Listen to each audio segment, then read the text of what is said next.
নমস্কাৰ বন্ধুসকল, আজি আইডি লগইন কেনেকৈ কৰে সেইটো মই আপোনালোকক দেখাম। প্ৰথমতে ক্ৰমত যাওক। ক্ৰমত যাইখিনি আপুনি লিখি দিয়ক গুগলত MI লাইফষ্টাইল মাৰ্কেটিং।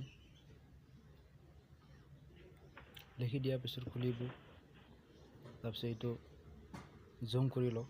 জুম কৰাৰ পিছত মাই লাইফষ্টাইল বুলি লিখা আছে, এইটো আপোনালোকে ক্লিক কৰি দিয়ক। ক্লিক কৰাৰ পিছত এনেকৈ আহিব। নেটটো শ্ল' হৈ আছে, তো অলপ জুম কৰি লওক। জুম কৰাৰ পিছত ইয়াতে দুটা অপশ্যন আছে, লগিং আছে এটা চাইন আপ আছে। অলৰেডি আপুনি আইডি বনাই থৈ দিয়া কাৰণে লগিংটো কিবা কৰক। লগিং কৰাৰ পিছত আপোনাৰ তাতে ডিষ্ট্ৰিবিউটাৰ আইডি আছে, আপোনাৰ ডিষ্ট্ৰিবিউটাৰ আইডিটো দিয়ক। ডিষ্ট্ৰিবিউটাৰ আইডি দিয়াৰ পিছত পাছৱৰ্ডটো দিয়ক। পাছৱৰ্ডটো দিয়াৰ পিছত ভেৰিফিকেশ্যন কোডটো লিখি দিয়ক 03259।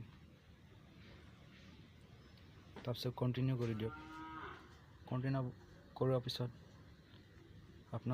আপোনাৰ পেজটো খুলি আহিব। এইটো কাটি দিয়ক। কটাৰ পিছত চাওক, এতিয়া মোৰ ডিটেইলছটো আহি গৈছে।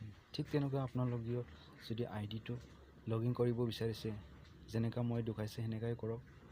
যদি KYC আপডেট নাই তেতিয়াও চাব পাৰিব আপোনালোকে KYC আপডেট আছেনে নাই, NFT আছেনে নাই, পান কাৰ্ড KYC আছেনে নাই। তো আপোনালোকৰ চব ডিটেইলছ দিয়াত চাব পাৰিব। তো এইখিনিয়ে আইডি লগইন কৰাটো ভেৰি চিম্পল। তো জয় হিন্দ, জয় মালিষ্টাৰ।